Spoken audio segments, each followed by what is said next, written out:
Welcome students.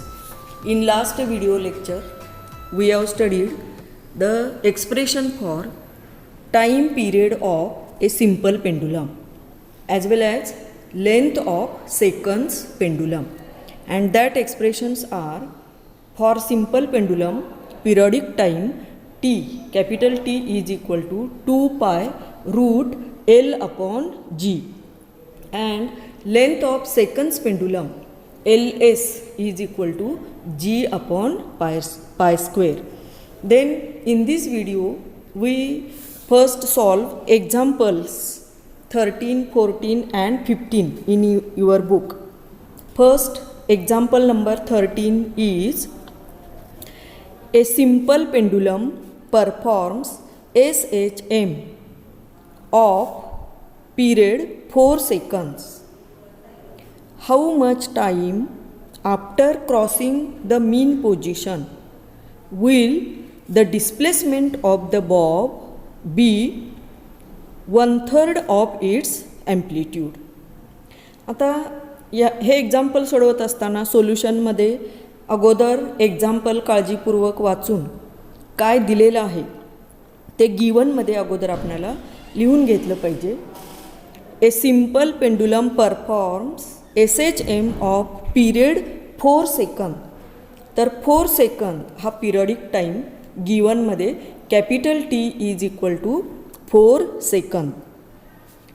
नंतर काय find करायचं आहे ते दुसऱ्या वाक्यात दिलेलं आहे. हाऊ मच टाईम म्हणजे टाईम टी विचारलेला आहे. After crossing the mean position म्हणजे मीन पोजिशन स्टार्ट नंतरचं टाईम टी, आणि कोणतं टाईम तर will the displacement of the bob be 1/3 of its amplitude. Displacement ॲम्प्लिट्यूडच्या 1/3 म्हणजे displacement x is equal to काय होईल ए डिवायडेड बाय 3, ए 1/3 ए. तर हे गिवनमध्ये येणार displacement x is equal to 1/3 A आणि टी दिलेलाच आहे 4 सेकंद, and find the time T is equal to question mark. Then formula.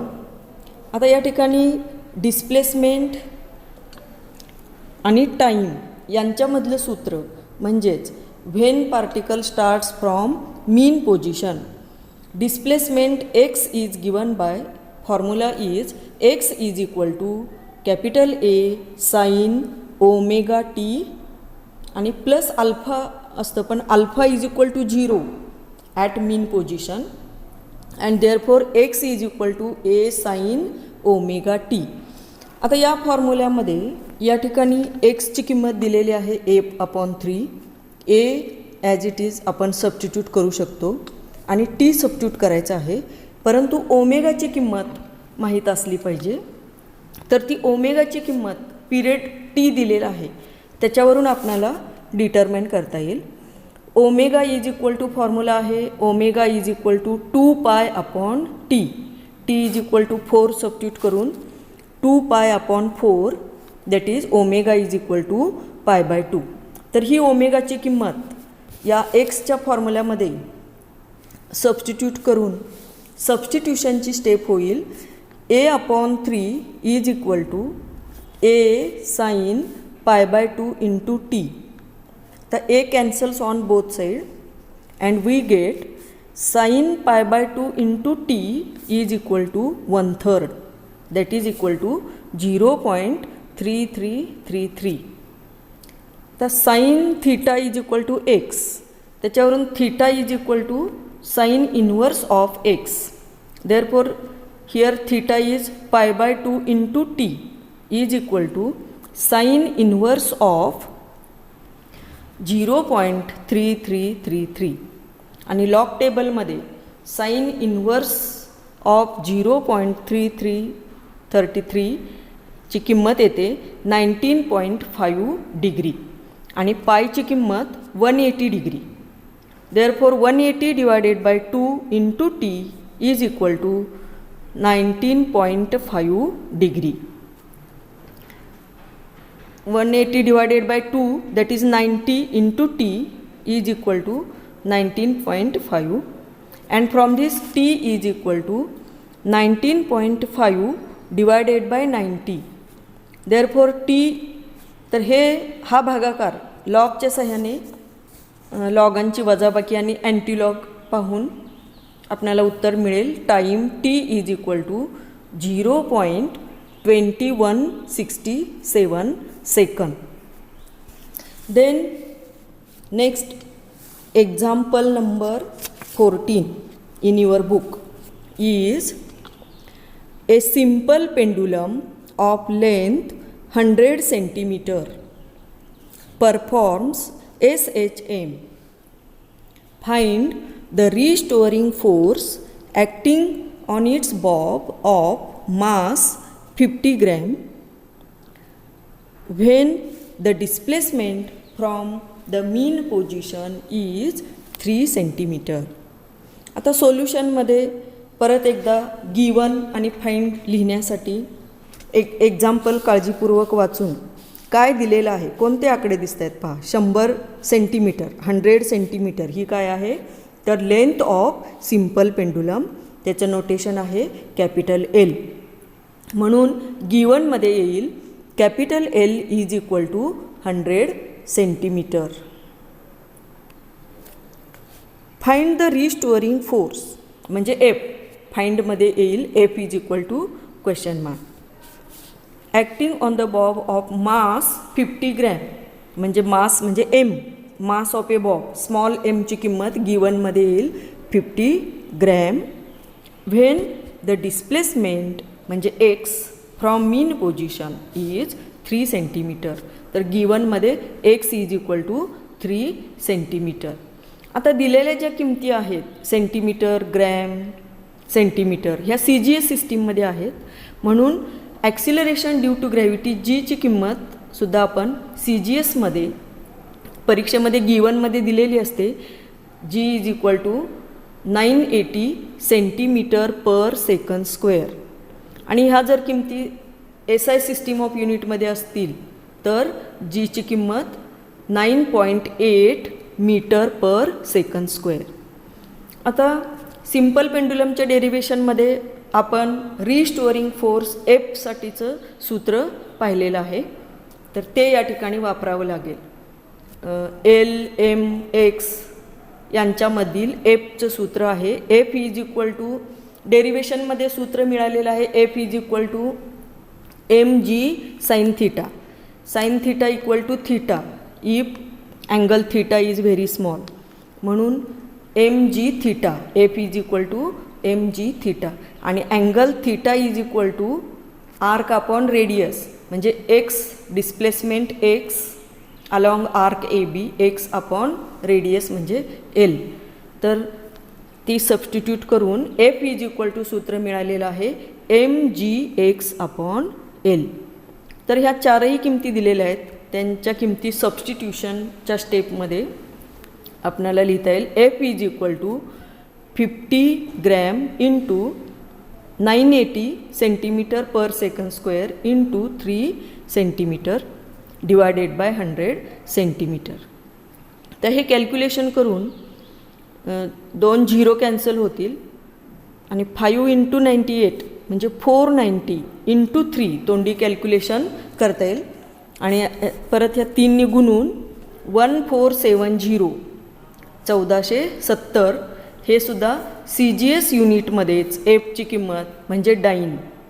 आणि हे जर न्यूटनमध्ये कन्वर्ट करायचं असेल तर त्या डाईनमध्ये असणाऱ्या किमतीला गुणिले 10⁻⁻5 म्हणून 1470 इंटू 10⁻⁻5 न्यूटन. आता या -5मधले -3 दशांश चिन्हाच्या रूपात कन्वर्ट केले. 10⁻³ म्हणजे डिवायडेड बाय 10⁻³ म्हणजे डिवायडेड बाय 1000. 1000नी डिवाइड करायचं म्हणजे 3 अंक दशांश चिन्ह डाव्या बाजूला सरकवून 1.47 इंटू त्या राहिलेले 10⁻² -2 इंटू 10⁻² न्यूटन हे आपल्याला ॲन्सर मिळेल.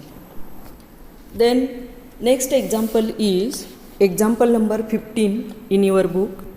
Find the change in length of a seconds pendulum.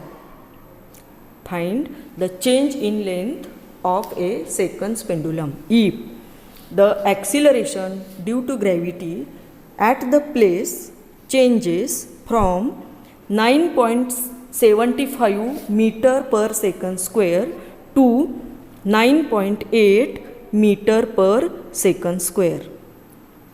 आता सोल्युशनमध्ये गिवनमध्ये आपल्याला दोन आकडे दिसत आहेत, त्या एकाच किमतीच्या आहेत ॲक्सिलरेशन ड्यू टू ग्रॅव्हिटी.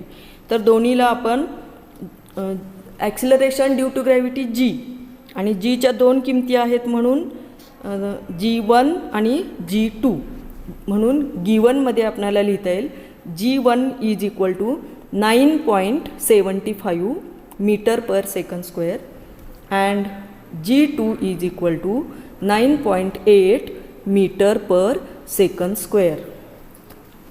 आता acceleration due to gravity G1 असताना लेंथ समजा LS1 आणि G2 असेल तर लेंथ LS2 आणि म्हणून चेंज इन लेंथ आपल्याला लिहिता येईल LS2 मायनस LS1.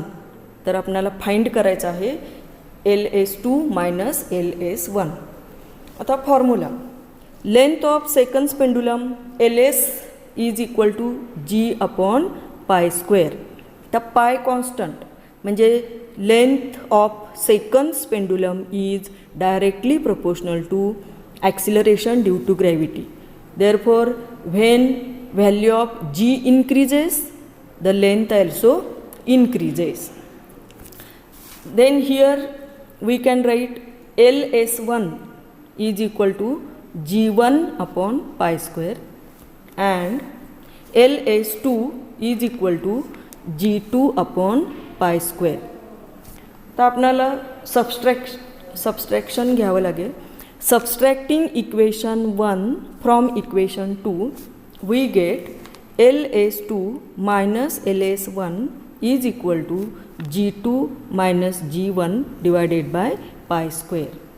तर हा फॉर्म्युला मिळाल्यानंतर substitution LS2 minus LS1 is equal to G2 ची किंमत 9.8 minus G1 ची किंमत 9.75 आणि डिवायडेड बाय पायची किंमत 3.14 किंवा 3.142. जर परीक्षेमध्ये क्वेश्चन पेपरमध्ये कॉन्स्टंट दिले जातात तर त्या कॉन्स्टंटमध्ये जर 3.142 दिलं असेल तर तुम्हाला कॅल्क्युलेशनला पण 3.142 असंच घ्यावं लागेल, तरच तुम्हाला ते सबस्टिट्यूशनचे मार्क्स मिळतील. आता वजाबाकी अंशस्थानची 0.05 आणि पाय स्क्वेअर 3.14 स्क्वेअर लॉग टेबलमध्ये स्क्वेअरमध्ये पाहून आपल्याला 9.86 मिळेल. तर आता या दोन्हीचा भागाकार 0.05 डिवायडेड बाय 9.86.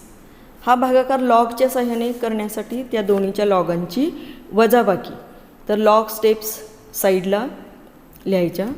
0.05 ची कॅरेक्टरिस्टिक बार 2 आणि मॅन्टिसा 6990 मायनस पाय स्क्वेअरचा लॉग 0.9939. ते दोन्हीची वजाबाकी येईल बार 3.7051 आणि ह्याचा अँटीलॉग पाहून बार 3 असल्यामुळे 2 शून्य, मॅन्टिसा 5071 आणि ह्याचा अँटीलॉग बार 3 असल्यामुळे दशांश चिन्ह आणि पहिली संख्या यांच्यामध्ये 2 शून्य म्हणजे 0.005071. तर 71 ॲप्रॉक्सिमेटली 1 घेतलं तर 51 होईल आणि 0.0051 मीटर. तर ही जी लेंथ आहे ती length increases. When G increases, the length increases by 0.0051 meter.